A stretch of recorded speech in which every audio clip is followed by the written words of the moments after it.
ಎತ್ತ ನೋಡಿದ್ರೂ ವಿವಿಧ ಬಗೆಯ ಸೊಪ್ಪು, ತರಕಾರಿ, ಆಹಾರ ಧಾನ್ಯಗಳು, ಹಣ್ಣು ಹಂಪಲುಗಳು, ಪಾನಿಪುರಿ, ಮಸಾಲೆ ಪುರಿ, ಚುರುಮುರಿ ಹೀಗೆ ಜೊತೆಗೆ ಚಿಕನ್ ಬಿರಿಯಾನಿ ಕೂಡ ಇದ್ದದ್ದು ಬುಧವಾರ ನಗರದ ಜೂನಿಯರ್ ಕಾಲೇಜು ಆವರಣದಲ್ಲಿ ನಡೆದ ಮಕ್ಕಳ ಸಂತೆಯಲ್ಲಿ ಕಂಡುಬಂದ ದೃಶ್ಯಗಳು.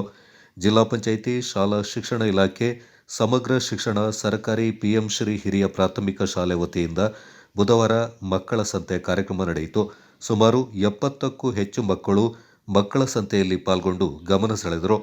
ಗಣಿಕೆ ಸೊಪ್ಪು, ನುಗ್ಗೆ, ಕೊತ್ತಂಬರಿ, ಕರಿಬೇವು, ಬಸಳೆ, ಪಾಲಕ್ ಸೊಪ್ಪು, ಟೊಮೆಟೊ, ಕೆಸ, ಹಲಸು, ಬಾಳೆಕಾಯಿ, ಬಾಳೆಹಣ್ಣು, ಸಪೋಟ, ಕಿತ್ತಳೆ, ಚಕೋತ, ಮೂಲಂಗಿ, ನಿಂಬೆಹಣ್ಣು, ಸಿಹಿಗೆಣಸು, ಕಲ್ಲಂಗಡಿ, ಬದನೆ, ಪರಂಗಿ ಹಣ್ಣು, ಆಲೂಗಡ್ಡೆ, ಈರುಳ್ಳಿ, ಸೌತೆಕಾಯಿ ಜೊತೆಗೆ ಮಹಿಳೆಯರ ಸೀರೆ ಒಳಗೊಂಡಂತೆ ಫ್ಯಾನ್ಸಿ ವಸ್ತುಗಳು ಹಲವು ವಿಭಾಗದಲ್ಲಿ ಮಕ್ಕಳ ಸಂತೆಯನ್ನು ಏರ್ಪಡಿಸಿದ್ದು ವಿಶೇಷ ಆಕರ್ಷಣೀಯವಾಗಿತ್ತು.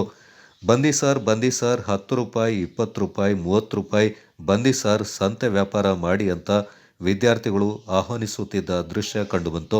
ವಿದ್ಯಾರ್ಥಿಗಳ ವ್ಯಾಪಾರಕ್ಕೆ ಪೋಷಕರು ಕೂಡ ಸಾಥ್ ನೀಡಿದ್ದು ಕಂಡುಬಂತು. ಮಕ್ಕಳ ಸಂತೆಯಲ್ಲಿ ಚುರುಮುರಿ ಮತ್ತು ಫ್ರೆಶ್ ಜ್ಯೂಸ್ ಸವಿಯುತ್ತಿದ್ದುದು ಹೆಚ್ಚಾಗಿ ಕಂಡುಬಂತು. ತರಕಾರಿ ಮತ್ತು ವಿವಿಧ ಬಗೆಯ ಹಣ್ಣುಗಳನ್ನು ಮನೆಗೆ ಕೊಂಡೊಯ್ಯುವುದು ಕಂಡುಬಂದಿತು.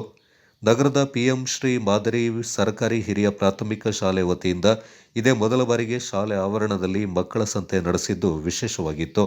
ಈ ಸಂದರ್ಭ ಮಾತನಾಡಿದ ಕ್ಷೇತ್ರ ಶಿಕ್ಷಣಾಧಿಕಾರಿ ಮಹೇಶ್ ಅವರು, ವಿದ್ಯಾರ್ಥಿಗಳ ಆರ್ಥಿಕ ಸಾಕ್ಷರತಾ ಶಿಕ್ಷಣವನ್ನು ಉತ್ತೇಜಿಸುವ ನಿಟ್ಟಿನಲ್ಲಿ ಸರ್ಕಾರದ ವತಿಯಿಂದ ಮಕ್ಕಳ ಸಂತೆಯನ್ನು ಹಮ್ಮಿಕೊಳ್ಳಲಾಗಿದೆ ಎಂದರು. ಮಕ್ಕಳಲ್ಲಿ ಆರ್ಥಿಕ, ವಾಣಿಜ್ಯ, ವ್ಯಾಪಾರದ ಮಹತ್ವ ಅರಿವು ಮೂಡಿಸುವಲ್ಲಿ ಮಕ್ಕಳ ಸಂತೆ ಸಹಕಾರಿಯಾಗಿದೆ. ಆ ನಿಟ್ಟಿನಲ್ಲಿ ಪ್ರತಿನಿತ್ಯ ಕುಟುಂಬಕ್ಕೆ ಬೇಕಿರುವ ಪದಾರ್ಥಗಳನ್ನು ಕೊಳ್ಳುವಲ್ಲಿ ಹಣದ ಉಳಿತಾಯ ಯೋಜನೆ ಬಗ್ಗೆ ಮಕ್ಕಳ ಸಂತೆ ಉತ್ಸಾಹದಾಯಕವಾಗಿದೆ ಎಂದು ಹೇಳಿದರು.